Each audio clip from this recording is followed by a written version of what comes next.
สบายดีพ่อแม่พี่น้องป้องปายเบิดทุกคนเนาะมื้อนี้สิพามาเบิ่งเส้นทางตั้งแต่สี่แยกสีเกิดหรือว่าสี่แยกทางด่วนสีเกิดไปหาตลาดสีไข่เนาะกายตลาดสีไข่ไปทางสามแยกสีบุญเฮืองที่จะแยกไปเกาเหลียวนั่นซึ่งเฮาก็มาเบิ่งเส้นทางนํกันว่ามันดีส่ำใดหรือว่าขี้หลายแนวใดเนาะเพิ่นเฮ็ดใหม่แล้วก็ทางถนนหนทางนี่ก็ถือว่าดีงามหลายมื้อนี้แม่นมื้อวันที่11เดือน10ปี2025เด้อตอนเวลาประมาณ11:30นเอาก็สิเบิ่งตั้งแต่สิเกิดไปนี่ก็สิมีบ้านน้องแตงน้องเหนียวเนาะแล้วก็บ้านนาเดา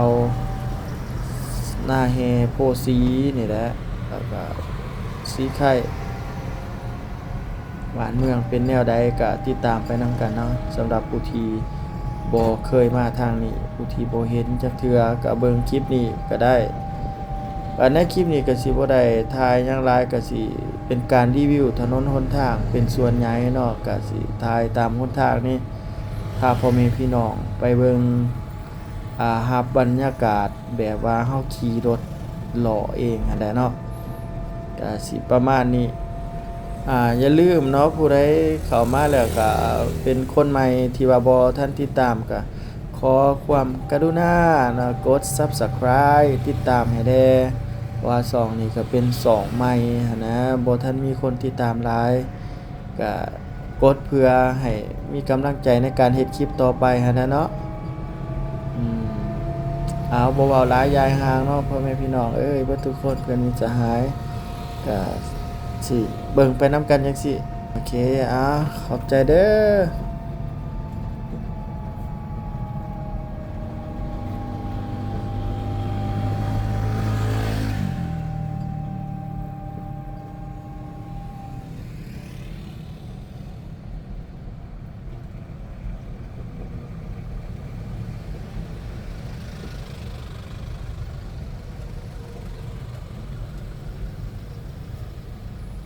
เอาบนนี้ก็ไฟแดงน้องแตงเด้อไฟแดงบ้านน้องแตงเนาะเบื้องขวามือนี่เป็นทางแยกไปบ้านจันทร์สว่างทางไปตาดมูลเนาะ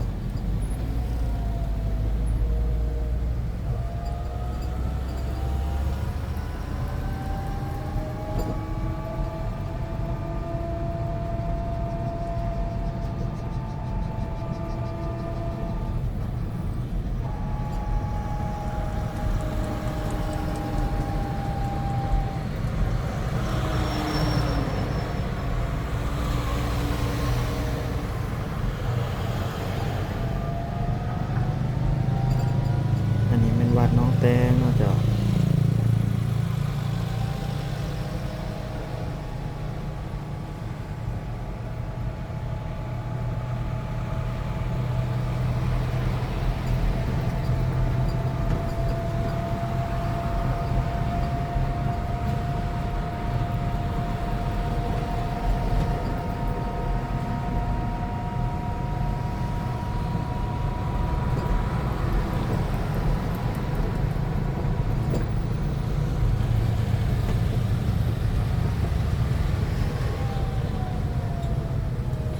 นี่ไฟแดงตัวเฮาจอดนี่ตัวเฮาแนมเห็นอยู่นี่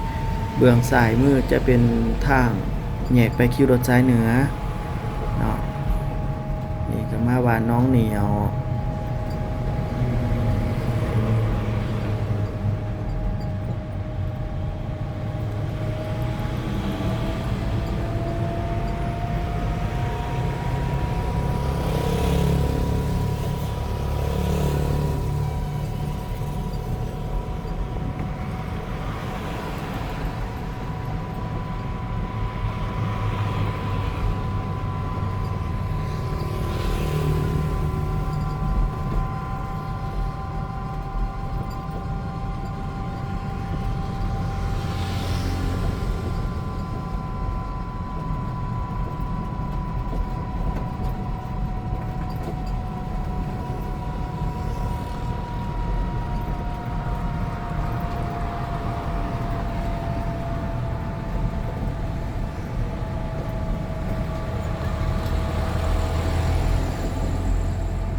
นี่ก็คือไฟแดงบ้านทงปงติดกับไฟแดงไปทางหน้านี่ก็คงหมอปัวตาเนาะหลายคนก็คือสิฮู้อยู่เรื่องทางไฟแดงทงปงเบิ่งขวามือนี่ก็แม่นทางไปโยธาไปหวานพลสมบูรณ์ไปหวานโน่นขี้เล็กไปได้หลายบอนออกไปเกาเหลี่ยวพุ่นได้เนาะ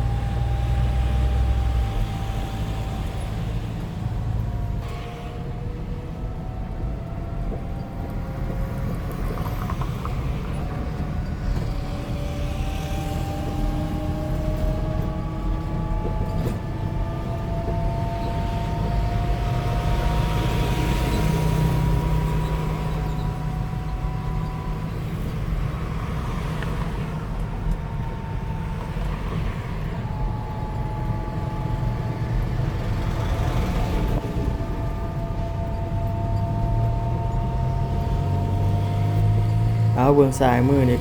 ก็คือปลาศักดิ์สิทธิ์เนาะหลายคนก็สิฮู้ว่ามันเป็นภาษาคนเวียดคนจีน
มาฮอดวันนี้นี่ก็คือจุดซุมซน